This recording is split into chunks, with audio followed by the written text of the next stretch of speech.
Thank you for logging on to the PawCast for the week of Monday, November 4th through Friday the 8th. Hello, I'm Mr. Andrews. I'm Mr. Cotterman. And here's what's happening on our team this week. This week in math, we're going to be finishing up Module 2, which is going to have our multiplication and long division in it.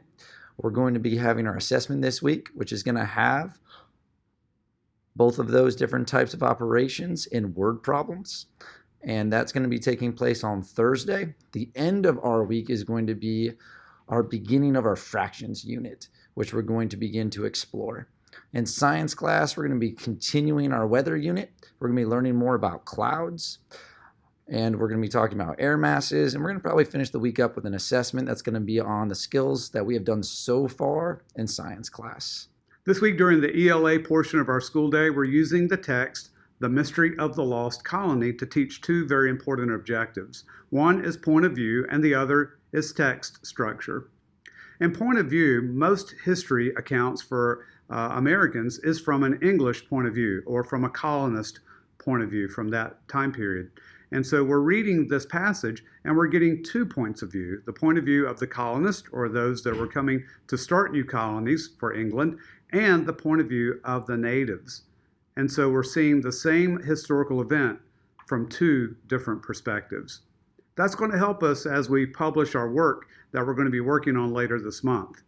Text structure is also very important. So as we get ready to prepare for the research that's going to go into our next publication as 5th graders, we're going to be choosing an ecosystem very soon, and students are going to be researching.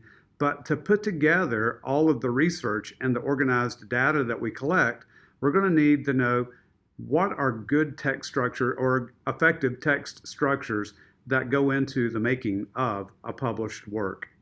So those 2 objectives are going on this week with that text. Also, I want to make everyone aware that Wednesday, both of our ELA classes will be having their class spelling bee. Good luck to everyone. Mr. Cotterman has sent out the text. He has sent out the spelling bee lists, and so have I. So students, it would be a good idea to take a look at those and be familiar so that you will be prepared for our class spelling bees. In science in Paulville, we have been talking about the tools that we measure weather conditions with, and we have also talked about the 4 main types of clouds. Now we're moving into how do clouds form. Now, each and every night, students should be going home and reviewing those vocabulary words and the concepts. We will be having a quiz very soon this week, probably by Tuesday. Also this week, we're going to be talking about how to put together our science fair projects. Students are going to be charged this week with coming up with a topic and it's going to be a topic hopefully that they have a strong interest in. And they're going to begin doing the first part of that, creating or stating a problem or a question that they want to answer, and then starting the research phase. We're going to come up with a model. Every student will have what their science fair project should look like. And so we're going to get started on that. Our science fair preparation and work is going to be happening throughout the month of November. So let's go ahead and get that started this week. And then our science fair is going to be happening the second full week. Actually, I think it's going to be the first full week of December. So be looking for that. We'll give you much more information about that as time comes along. But I want to make you aware of that and that we are going to be talking about that during science in our class this week.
Where is Mr. Andrews? He's in the U.S., he's at a capital. Oh, which one will we learn about this week?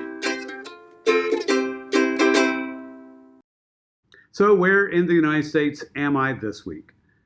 Well, we start out with a capital selfie, and here I am. This state is sometimes called, it has several nicknames, but it's sometimes called the Baked Bean State. How would you like to be known as the Baked Bean State? Sometimes it's called the Bay State. James Naismith invented the game of basketball in the state in a city called Springfield back in 1891. The chocolate chip cookie was invented in this state at the Toll House restaurant back in 1930. The very first Dunkin' Donuts was built in Quincy in this state. This state was one of the original 13 colonies and was a leader in resisting the British forces back during the American Revolution. Now, those are some pretty good clues, and probably enough to let you figure out what state and the state's capital. Now remember, in order to get credit for your bonus answer, Mom and Dad also need to sign the bonus question sheet or the bonus answer sheet, and that lets me and Mr. Cotterman know that they also watched this PawCast.